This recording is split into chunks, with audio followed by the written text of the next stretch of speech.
Hey, welcome to the Sharpe Show. So happy that you are here today. I have a special show today. And usually I'm not on in the middle of the day like this. That's true. And I will be on again this evening, by the way, with a very special guest talking about ketogenic dieting. Yes, that's true. I'll be talking about this evening. But I'm going to be off for a couple of days running around New York State this weekend. I'm going to be out Thursday, Friday, and Saturday, crossing New York State, 5 separate stops. So I wanted to do a little bit of a special event today, if I could. Also, I will be doing a training in New York City. For those of you who are concerned about the Libertarian Party, please check it out. I will be doing a training, and you can check if you want to on my Facebook page this Sunday in New York City at 10 a.m. So if you want to do a training on how to run as a Libertarian, I will be doing that also. So the things I wanted to talk about today, very interesting pieces today. And that is the two big topics that are happening right now. It is the recent shooting in Tennessee and the Restrict Act with TikTok. Now, let me first talk, if I could, about the TikTok. It's a big national, even maybe even international issue. And there's a lot of people on what you would say both sides of the aisle or all parts of America who are totally on board with this idea of the Restrict Act. And while I do 100% get the emotion of this, I get the emotion that we're worried, we are concerned that the Chinese are going to control things. I do get the worry. It makes sense. The emotion makes sense.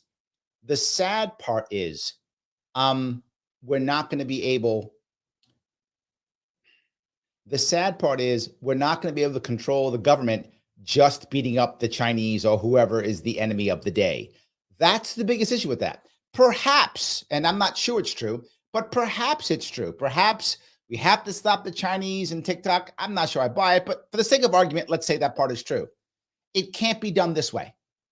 If it's done this way, the government will without question use it for more. How do you know that, Larry? The Patriot Act. The Patriot Act shows us that the Patriot Act was supposed to get people like bin Laden and such, right? And perhaps, again, there was an argument then. Maybe we have to get him and do these things to find ways of getting him. All of that turned out to not be true. And we got him basically by just, sending in our SEAL team and killing him.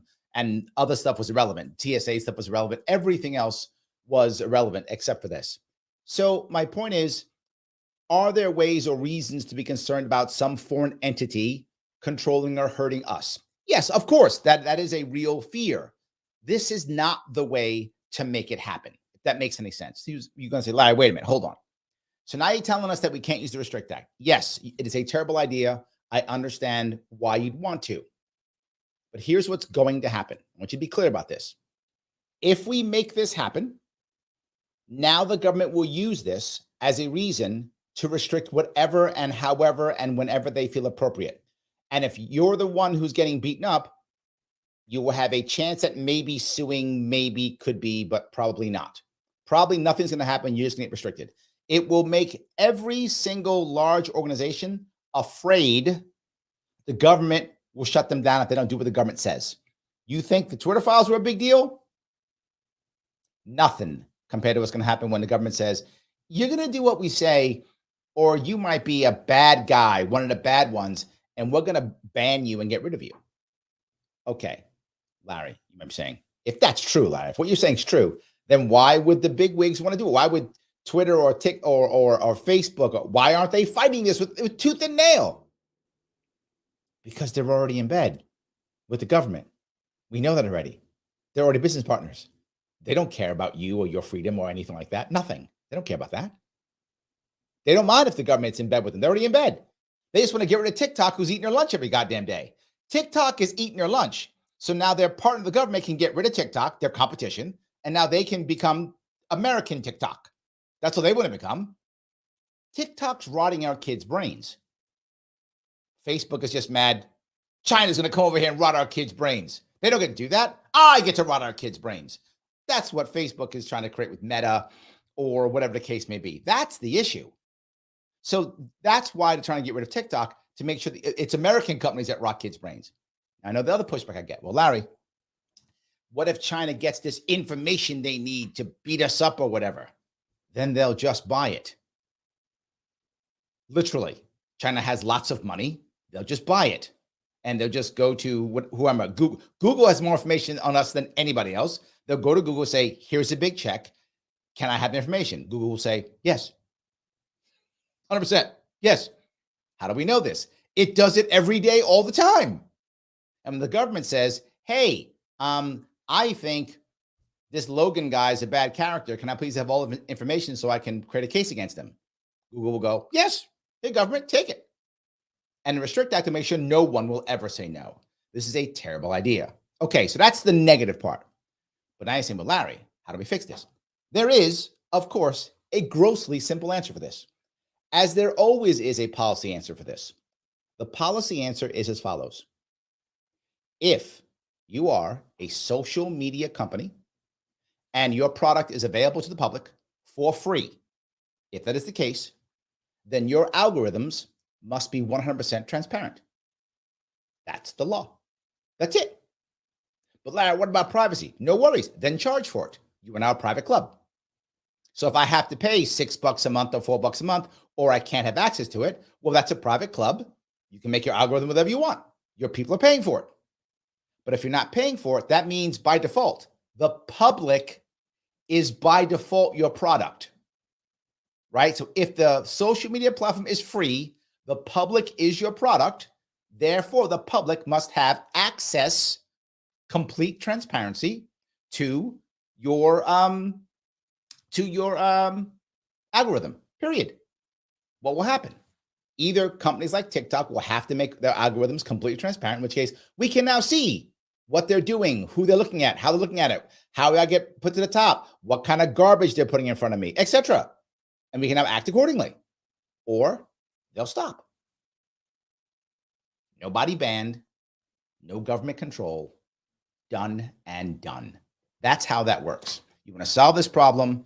If you are a social media company and your product is open to the public and you are free, your algorithm must be 100% transparent to the public, period. Done deal. If you don't want to do that, charge for your charge. And then guess what? If you start charging $6 a month or whatever, kids don't go on your algorithm, do they? You don't have millions of kids in your algorithm. You have a private club, which is fine. And you can have whatever algorithm you want. No worries. That solves that problem. And it isn't even that hard. You're saying, well, wait a minute, Larry, why didn't they think about that? Because they don't want to solve the problem. You hear that from me all the time. And so many people don't believe me, but it's true. If they wanted to solve the problem, they would just call me up and go, hey, Larry, can you solve this problem? I would go, yes, that's what I do for a living. I will solve your problem. But they don't want the problem solved. So they figure out ways and answers and things to make sure they're not solving the problem. So yes, that's piece number one. So when it comes to TikTok, let me grab a couple comments real fast on this. Logan says, hey, Larry, I just wrote to my senator and asked him to oppose the Restrict Act. Thank you. That is a wonderful idea. Please do that. Dave says, government should restrict it on government devices. That's not a bad idea. Yes. Look, if government wants to restrict government employees or government property, no worries. All good. I'm not going to complain about that. Right? It's like a private company saying, I don't want you to have this on the phone. If I'm giving you a phone, if I'm paying your phone bill and giving you a phone, I get to tell you what you have on your phone. You don't like that? Buy your own phone. Totally agree. And if you're in the government, that's a government phone. So yes, 100%. I think that's, if the government wants to do that, totally fine. No worries whatsoever. I don't have a problem with that at all. So yes. Julie says, Libertarian Solutions are so simple. Well, they are. But the problem is we have to be able to get people to hear them, Julie. That's an issue. And they have to understand that we understand the problem behind it and the solution, right? I'm sorry, not the solution, the outcome, which is why you heard me say, I understand why people would be scared or upset. It is understandable. This is scary stuff. Some people who don't even understand how this stuff works, it's even scarier for them. I get it. But I hope that you will remember, and everyone else who's listening and or watching, almost everything that we hate about American government comes from afraid Americans. War on drugs, afraid Americans. War on terror, afraid Americans. Gun control, afraid Americans. School rules, afraid Americans. Everything's, but my kid's going to be, but my lockdowns, afraid Americans. Everything we hate is afraid Americans. So the first thing you always see me try to do is calm down my audience to accept and respect their fear and their worries, because most of the fears and worries are logical, right? It makes sense to be worried or afraid. I get it. We have to accept that as true. Say, okay, I respect it. Let me show you why this solution they're giving you is incorrect and won't solve the problem. And now let me give you one that will give you the outcome that you want. You want an outcome? Me too. I want an outcome too. I just don't want an outcome that puts another boot on my neck from the government that actually is just going to make things worse, and they're going to ratchet it up even more. We are still using the authorized use of force acts that we've been using for 20 years. Now, for those of you who don't know, that we didn't declare war in our last 50 wars. We don't declare war anymore. We authorize use of force. By the way, the authorization of use of force is shit Congress made up. That's not in the Congress. That's not in the Constitution. That's not a thing. They made that up because they didn't want to be responsible for declaring war. And then the Supreme Court, covering everyone's ass at the end, said, well, we're going to retroactively say that's kind of a declaration of war. Also not in the Constitution. They made that up also. So they make these things up, and then we believe it. Well, they did declare war. It was the authorized force.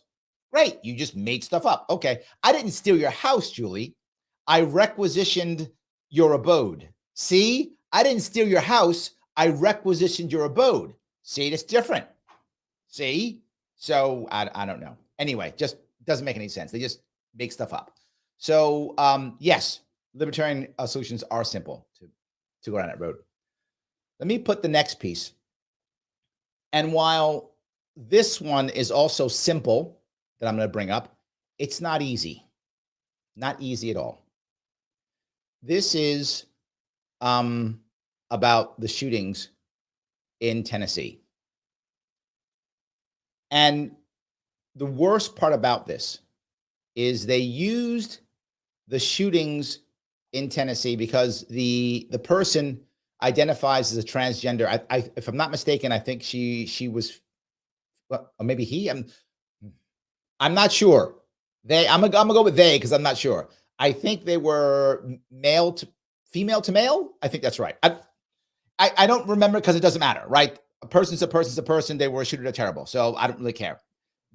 Bad situation, regardless of how the person identified. So I'll use they to respect the dead. How about that? I'm not sure if that person deserves respect, but in general, just to make that happen. So I'll use they.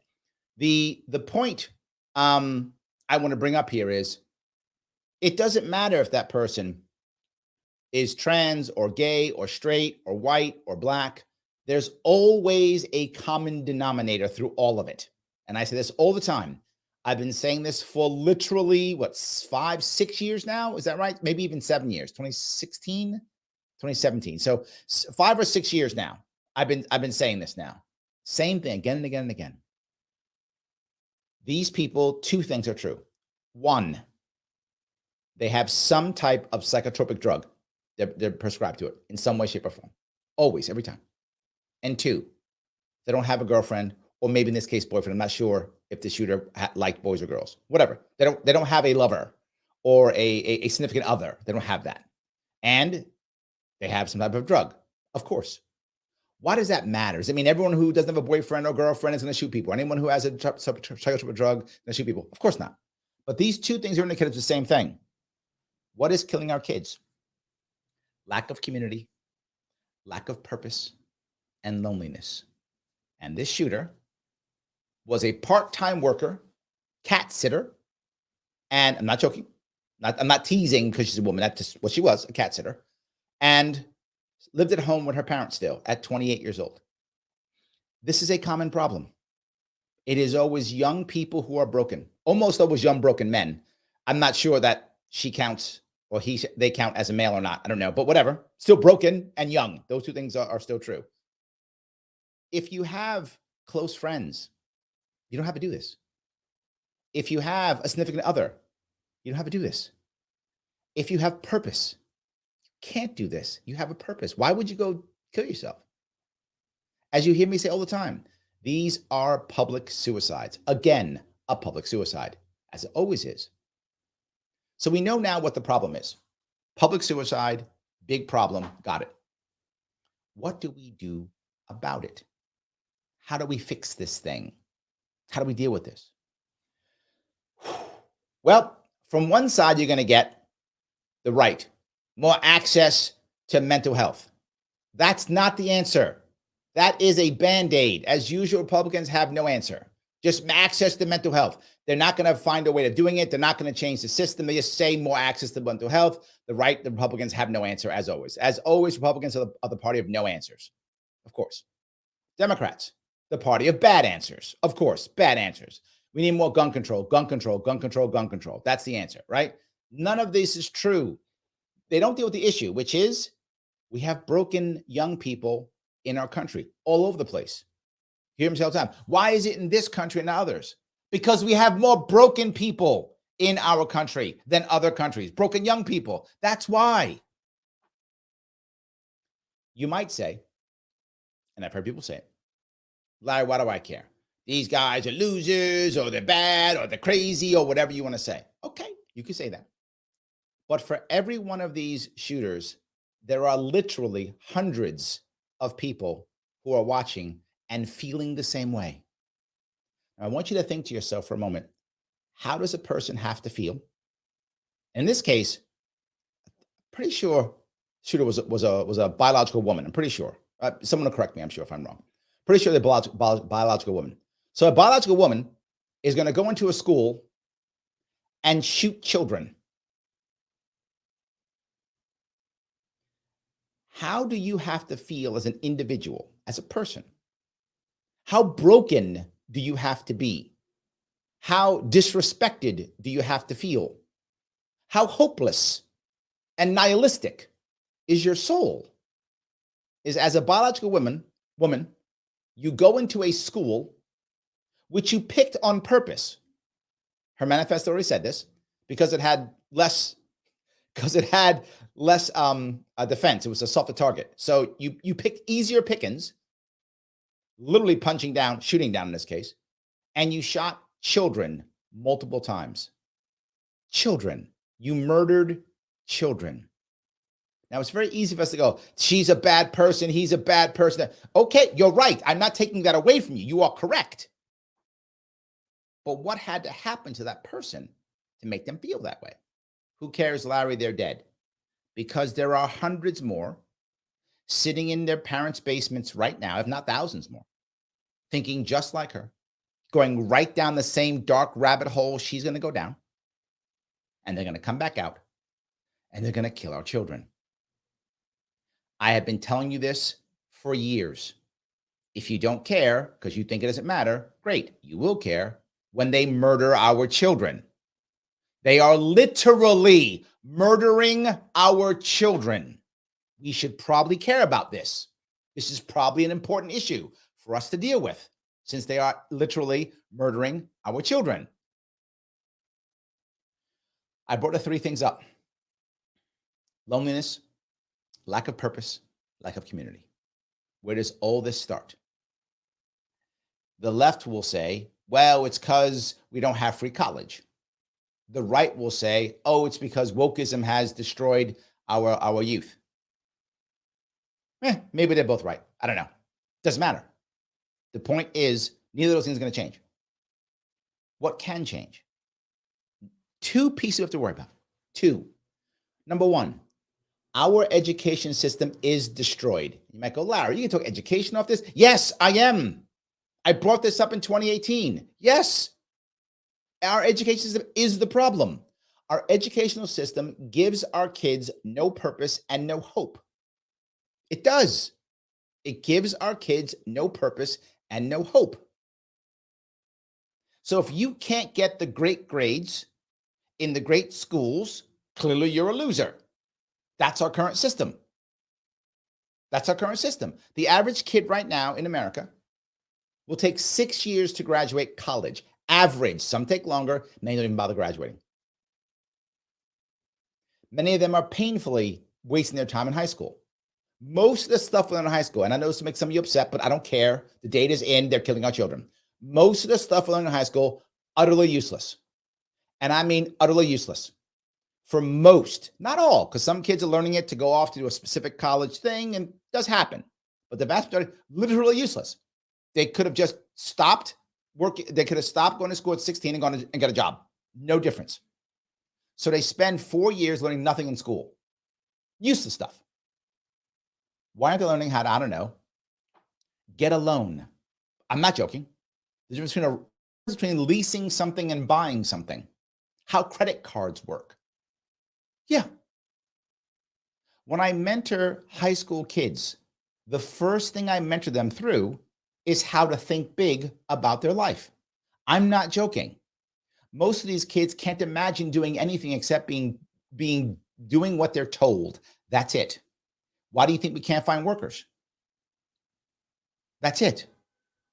One of the most important things is getting a kid to think about what their future is. Why? Larry, you don't want to pump them up because they're not, make them think they can become a basketball star because they can't. I'm not saying that. I mean, maybe the kid can, who knows?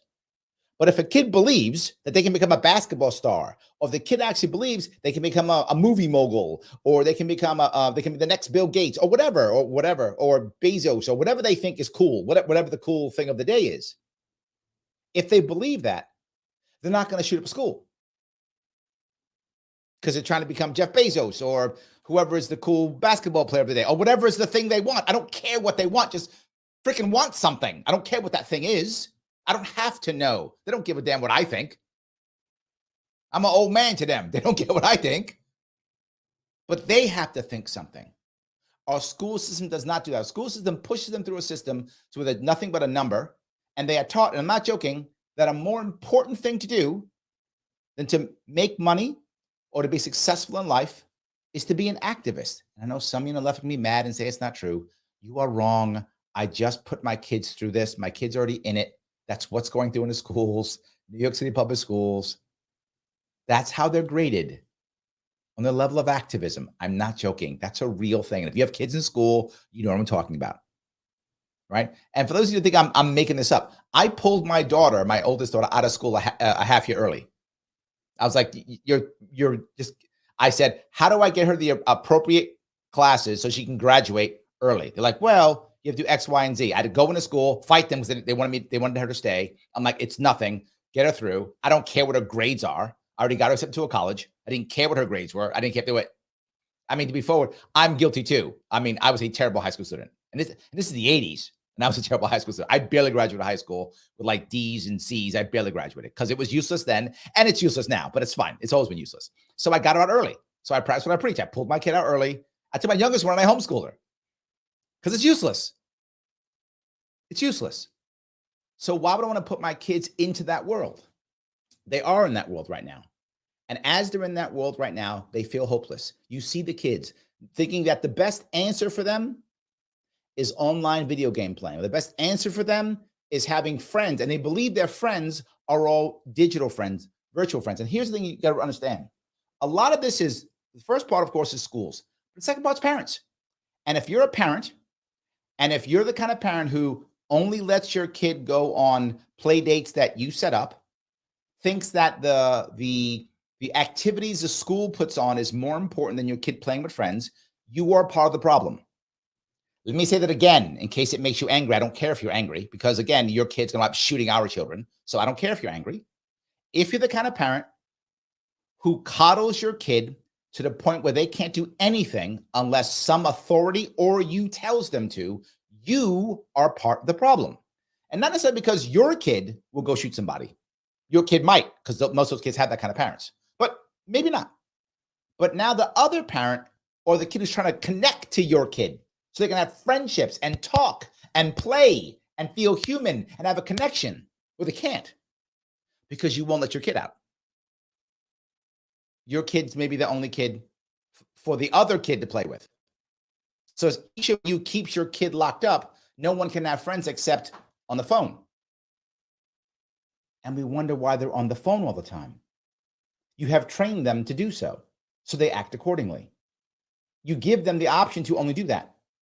So you act accordingly. As a father of 2 kids in the city,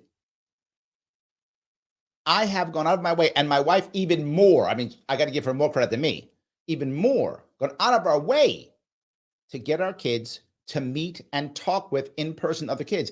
And it's challenging. The parents fight us. Oh no, I can't have my kid go out unless I'm there, or it's past 2:30, or oh, they can't go because they have this lesson or that lesson or the other lesson.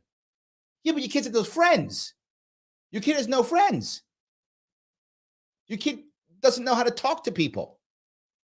If you've been watching the new commercials now, not joking, commercials now on TV where the government now, or maybe it's a nonprofit, I forgot which one, where they're literally on TV having to tell kids to be open to talk to their friends. I'm not joking. So literally it's a commercial where people say, if you want to talk, I'm here. Can we talk? If you want to talk, I'm here. Because they don't know how to do it. Because they don't know how to do it. This is why they're in trouble. So step 1, we have to fix our educational system. As I said before, and I'll say it again, K through 12 is anachronistic. It should not exist. It should be K through 10. That's it. And then after 10th grade, a kid should be prepared to go out and survive in our world. Elementary school should only be, so once you get out of elementary school, you should be able to read and write and function as a human being. You should be able to read and write and do basic math, all the basic things out of elementary school. If you can't do that, you have the system has failed the kids. Get them out, do something else. Junior high school, advanced things to figure out what's going on, right? So talking about things like, and I'm not joking, in junior high school, talk about things that matter, right? Things like, what are you gonna do with your life? We don't teach our kids how to read a contract. We don't teach a kid how to read a contract, yet every one of them is going down the terms of service and clicking agree. And they have no idea how it works. Why aren't we doing that? We should be teaching our kids how to read a contract. What does a lease mean? What's interest? How does credit work? What's the difference between buying a house and renting a house? I'm not joking. Why do we have to learn this stuff when we're 27 years old? Learn it when you're 14, 15. So what? Then when I get into high school, first 2 years, what am I going to do with my life? Am I going to be more in my hands? Am I going to be more working with my brain? What am I working more with? Am I going to be on a computer or not? These types of things. And then once they're at that point, K through 10, they have a choice. Where am I going next? Am I going to do something where I need to go to college? Great, go to prep school. Get there and go to college. Be ready for it. Do it. Now you have purpose. They should be making decisions when they're 14, 15, 16 years old. We have kids who don't make decisions about their life until they're 20, 21, 22, 23, because the parents and or the system makes every decision for them. And then we wonder why they feel lost. They don't know how to run their lives. They don't know how to be an adult. They don't know how to be independent. And then their life crashes and they're 28 years old, living in their parents' basement, without a job, without friends, without purpose. And we wonder why they go out and kill people, why they kill themselves, why suicide is so high. It's our fault. It is our fault. Next piece, once we fix schools and fix our parenting so that we start letting our kids go off and do things again, which we don't do, but we have to do that. It's critically important. Second piece is it should be easier to start a business and work a gig job. And I know some of you go, no, gig jobs is so that the big businesses can screw you over and take your money. No, big business will always find a way to screw you over and take your money. Always. It doesn't matter if it's gig or not. It's irrelevant. But what the gig economy does is allows you as a youngster to have some freedom. Why does that matter? Make your mistakes when you're young. The cost of failure at 16, 17, 18 is nothing compared to the cost of failure at 26, 27, 28. If this shooter had the same mistakes at 17, 18, she just goes home and goes, Mom, Dad, I failed. I screwed up. Help me. The world's not going to end. She's fine. She has those mistakes at 27, 28. and she's never done anything else, and she feels like a complete total loser, she has to blame somebody. She has to blame somebody. So she does. Now, in her heart, she blames herself, which is why she wants to commit suicide. But outwardly, she's got to blame somebody for her pain. She goes down a rabbit hole. That rabbit hole is always internet. It's always internet, right? If you're a white supremacist, it's a white supremacist internet. If you're a black supremacist, it's a black supremacist internet. If you're a feminist, it's a feminist, rabbit hole internet. There's always a rabbit hole in the internet. There's the one thing the internet gives you, tons of them. And since you have no friends, since you have no actual community, there's no one to tell you, hey, what are you doing? Maybe that's the wrong rabbit hole for you. You know what? Come talk to me. Don't go down that rabbit hole. There's no one to do that. So they go down that rabbit hole. And she did. She went down that rabbit hole. Sorry, they did. I'm not sure. Whatever. They did. Went down that rabbit hole. And the rabbit hole told them, it's to Christian schools and in the hard right that's killing you. It's them. They're the ones to blame. There's an old saying which I use often, which is just based on something so true. If you don't stand for something, you'll fall for anything. What does that mean? You have no purpose. And when she had no purpose, the rabbit hole gave her a purpose.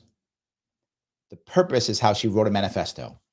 Manifesto was not the only thing. She's not the only person to write a manifesto. They always write manifestos. All the time. They write manifestos all the time. You got time to write a manifesto. You got the skill set to write a manifesto. But you can't get a job or find purpose. Take that purpose you meant. The manifesto is purpose. Well, now you write the manifesto. Now you got to act, don't you? Your brain tells you you must act. You took purpose and you wrote a manifesto. I got to act now. And you think in your mind, see, that'll prove that I'm right. Once they read this, now it'll work. Now it'll be fine, because they told you that in the rabbit hole. When you went down the rabbit hole, they told you that and you bought it. Why? Because there's no one else to tell. Because there's no one to tell you, don't do that. That's the problem. There's no one to tell you, don't do that. I'll say it again, and I'll keep saying it until finally someone freaking listens to me. What's killing our kids is not guns, is not bombs, is not any of that stuff. What's killing our kids is lack of community, lack of purpose, and loneliness. While this is a simple answer, it is simple, to Julie's point, it is not easy to correct at all. This is a cultural issue and why we're failing. It's a cultural issue, and it's why we're failing. That's why you hear me keep saying it again and again and again, because it matters. Because it matters. So Julie was on to say, you are so right. Thank you, Julie. I know you're paying attention. I thank you. I do appreciate it. Absolutely. She also goes on to say, how about to read a map? Sure. Yes. Absolutely. Yes. Absolutely. 100%. Yes. Roger says, Larry, kids today are so spoiled with the coddling. Also, as long as we keep the corporate for-profit healthcare system in place, this will continue. We need universal single-payer healthcare now. I don't think that's going to answer it, Roger. And here's the reason why. If you create universal healthcare system and you don't change the culture, it just means it'll be cheaper for them to get their drugs. Which, look, I would like people to be able to get cheaper drugs. I agree with that concept. So they'll be on drugs more? More of the drug. This is our problem, right? Our problem isn't the healthcare system. I'm going to be very forward with you. The healthcare system does a great job of putting people on drugs. So now I make it Medicare for all or whatever you want. So now it's cheaper that I put them all on drugs, or they'll get more drugs or whatever. The drugs all have side effects, which means now you have to get more drugs. To be clear, I'll give you an interesting story. I had to get a checkup last year when I was running for office. Every time when I run for office, I get a full checkup to make sure I'm healthy enough in case I start getting popular. People want my medical records. So I do it. I'm in my 50s. So I go there to do the medical checkup, and the person in the front says, I need a list. I filled the form. She goes, no, I need a list of all your prescriptions. And I went, oh, no, I don't have any. She's like, what? Yeah, I don't have any. Huh, okay. I go to the second person who's going to bring me to the room for the doctor, right? The person for the doctor checkup, right? Looks at it. Oh, you forgot to fill out your prescriptions. I don't have any. Oh, okay. Doctor comes in. You need to fill out your prescriptions. Yes. None of them could believe I didn't have a prescription. So they all thought somehow the other person screwed up or I forgot to list them. That is our system. So I get what you want, Roger, but I'm saying that doesn't change it. Doesn't affect our system. That might make things cheaper, maybe, but it's not going to fix the kids. It's just going to make, I guess, cheaper for them to get drugs, I guess, which is not the answer. So Joe goes on and calls the drug care system. Yes, that's what it is. It is the drug care system. So that is the issue that I'm concerned about, right? That's what I'm concerned about. So Hero says, I'm also paying attention. Thank you, Hero. I appreciate that. And then he says, you're a good man. That's why I follow your words. We need to change culture. Often I bring this up. And I'm going to, a lot of people who are listening to this, I know, or watching this, I know because of my audience, a lot of you are pro Second Amendment. I'm aware of that. I am too. I'm with you 100%. But if you notice, whenever I talk about guns or anything like this, shootings, I'm the guy who, after the shooting, still talks about the Second Amendment and guns. I don't back down. I don't go, now's not your time. I go, no, now's the time. I never back down. And I'll say it again. I never back down from a Second Amendment conversation. Even after a shooting, doesn't matter. I never back down from that. So I want to cover the next parts about the shooting itself, right? The next parts. That is to help the kids. And that is a cultural issue that will take time. That's for sure. It will take time. Whether we go down Roger's route or some other route. Either way, the cultural issue has to take time, right? No matter what. That has to happen. So now what do we do in the meantime? I'm going to say something that will drive some of you people who are about gun control, drive you crazy. What people are saying is more gun control. You got to get rid of all these guns. It isn't going to work. Number one, the reason why it's not going to work. There is already a black market in firearms already. There are already more firearms in the United States than there are people. Unless you plan on going literally door to door and confiscating firearms, you're not going to get rid of firearms. And I know somebody like, yeah, go get them. Do you know how many dead people you would literally start a civil war? That's not an exaggeration. If you actually said, I'm going door to door, you would literally start a civil war. There would be millions dead. That's why when they say we're not coming to get your guns, they're telling the truth. They're not. They know better. They're not doing that. What the goal is to eventually make gun ownership so difficult and so terrible and so illegal that new people stop buying, the older people get caught doing something and they get to confiscate them on an individual basis. And overall, over time, guns go slower until only the government has guns. So when they want to oppress us, there's no one to stop. That's the actual goal. Let me keep moving now. But Larry, we need less guns. Who stopped the shooter? It was a guy with a gun. So we had to call the guys with a gun, and the cops came in, and this time it wasn't like Uvalde, those losers. It was cops who said, I'm going in, I don't care. Kids are being killed. I guess I get hit. I'm going in. And these cops went in. Well done. They went in, knowing they could get shot. Guy stopped the kids and got her. Well done. Kudos to the cops. 100% kudos to the cops. Well done. But why do you have to call the cops? You want to make the schools safer. The left and right are both wrong on this one. Again, both wrong. The right will tell you we got to put a cop in every school. That's the answer. Got to put a resource officer. Well, then they'll just shoot that person first. That doesn't solve your problem. All of these are planned. Every one of them. In this case, this shooter actually had like maps written out. This right school she was picking. She was thinking. They have nothing better to do but this. They write manifestos. This becomes their life. You see it. This becomes their life. The Buffalo shooter here in New York, he cased 10 different places, 10 different times. This is all they do. This becomes their life. They write manifestos. You're not going to stop with some cop. Stop. You're going to shoot the cop. So silly. Not going to work. So the right's answer, again, no real answer, nothing. The left's answer, again, a terrible answer, which is ban the assault weapons, ban the assault rifles, ban this, ban that. Not going to work. Worse, it makes everybody upset.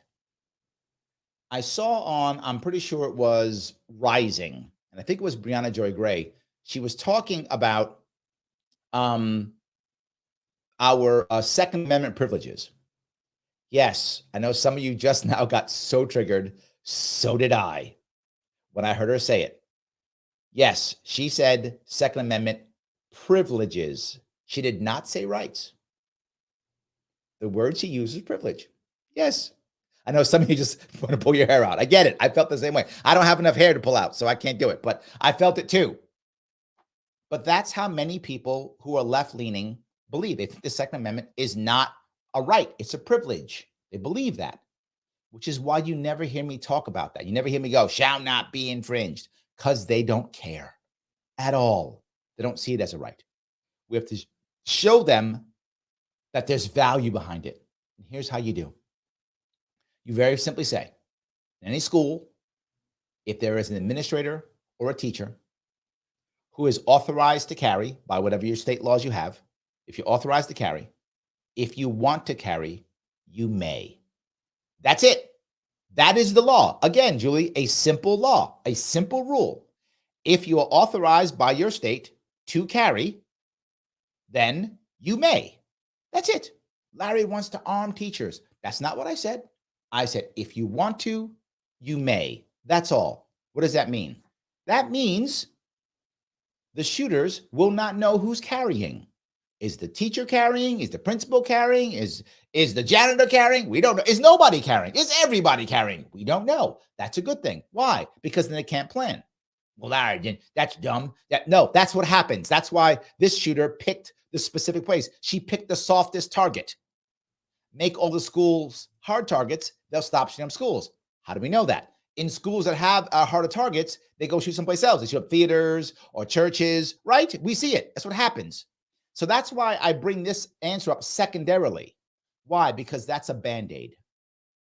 That's the Band-Aid to keep our children safe now while we change culture. I'd like to keep our children safe now. That very simple rule will keep people from shooting up schools. That'll keep our kids safe today.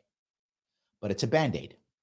We still have literally thousands, if not millions, of broken young people in our country. Some of you heard this.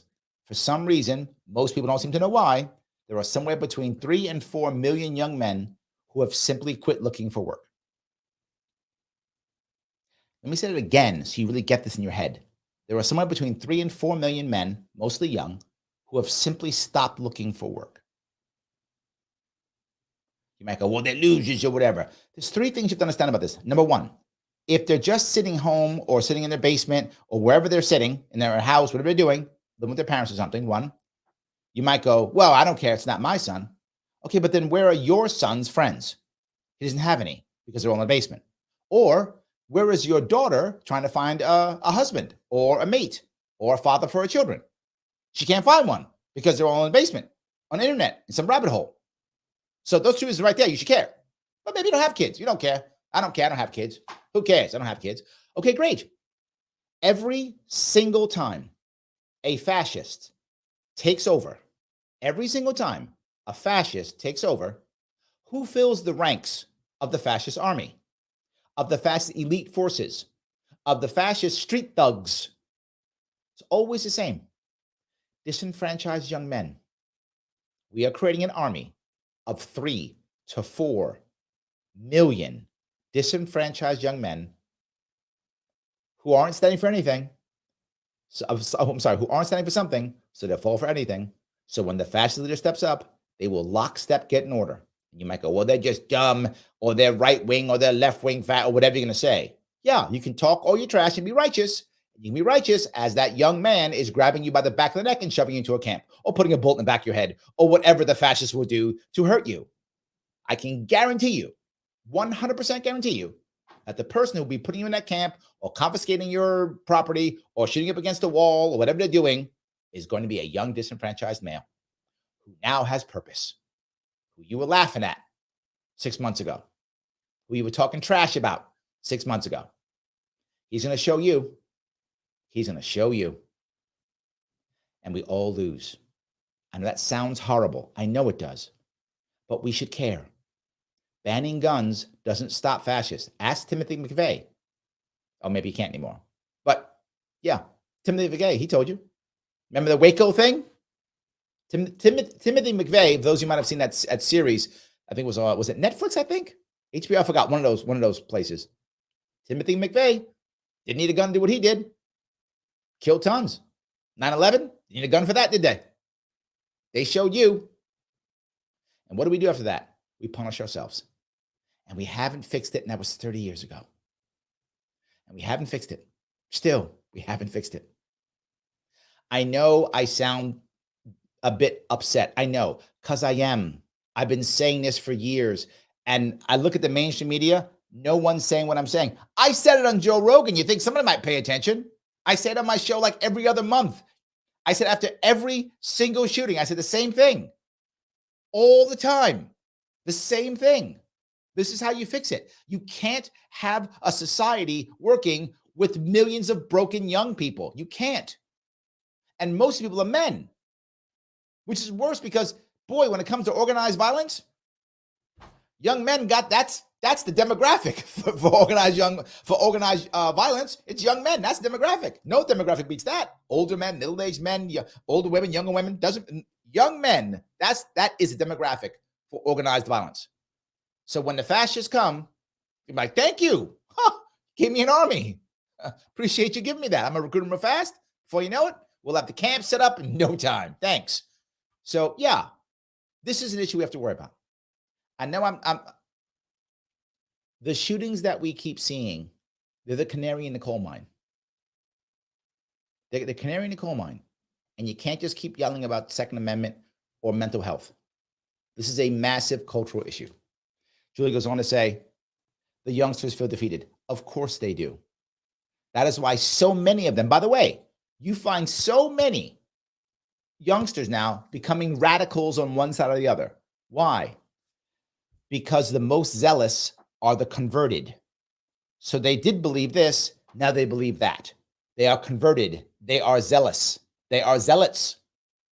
So you find a kid who's, dad was a business owner or whatever and was all about capitalism, and then a kid becomes a socialist. He's super socialist now. He's the most communist of all the communists now. He's the biggest one. Why? He's converted.